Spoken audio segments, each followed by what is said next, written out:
મોટા મમ્મી હાથ આપો ધીરે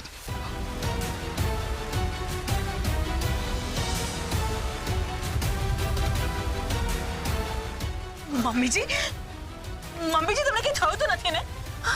મને કંઈ નથી થયું, હું ઠીક છું. મમ્મીજી પ્લીઝ બીજી વાર આવું ક્યારેય નહીં કરતા.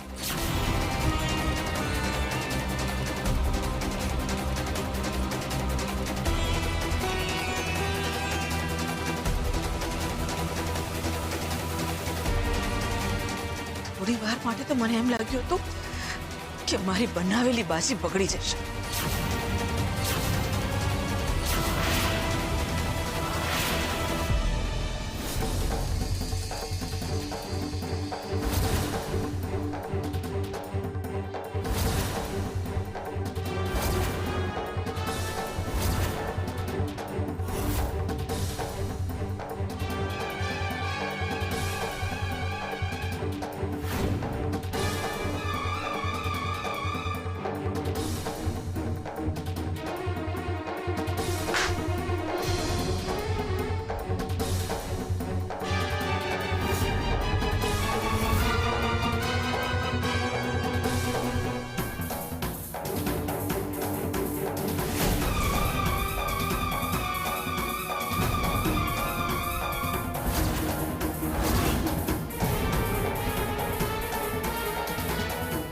ધ્વનિત, આ મોટી બાની સાથે વસુંધરા આંટી જ હોવા જોઈએ. ત્યાં ઉપર જો એક બેગ છે.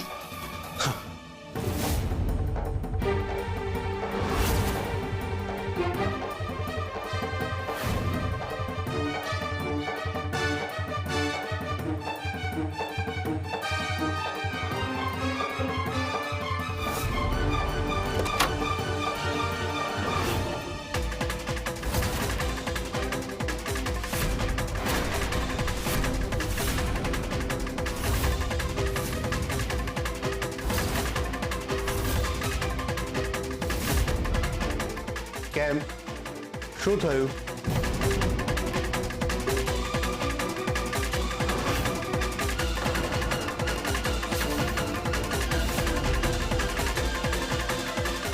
જોઈ લીધું બધું? અંકલ અમે શું અમે શું જોઉં?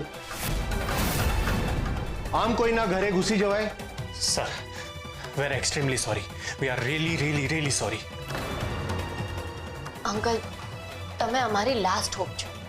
તમારા દ્વારા જ અમે જાણી શકીએ છીએ કે શું જાણવા માંગો છો? વસુંધરા આંટી વિશે. વસુ વિશે? હા, આ ફોટો જોઈને એવું લાગે છે કે મોટી બા અને વસુંધરા આંટી એકદમ પાક્કા બહેનપણીઓ હતા. વસુંધરા આંટી તમારા બેન છે ને? હા, હું વસુ એટલે કે વસુંધરા પરીખનો મોટો ભાઈ છું. વસુંધરા આંટી ક્યાં છે? અમારે એમને મળવું છે. એ અમારા બધા જ પ્રશ્નોનું સમાધાન આપી દેશે. એમ સમજો કે વસુંધરા આંટીને મળશું, તમે મોટી બાને મળી જશું એમ છે. પ્લીઝ સર, એ ક્યાં છે? વસુ તમને નહીં મળી શકે.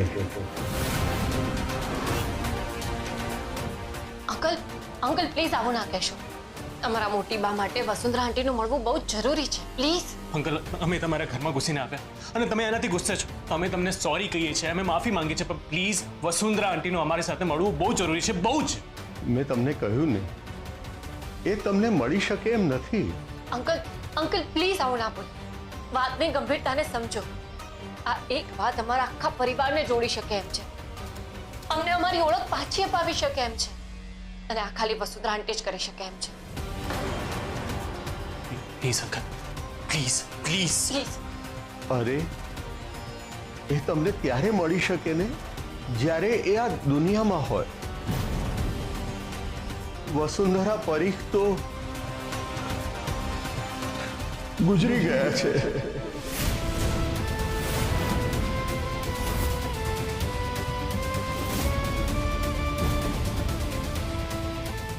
ગુજરી ગયા છે?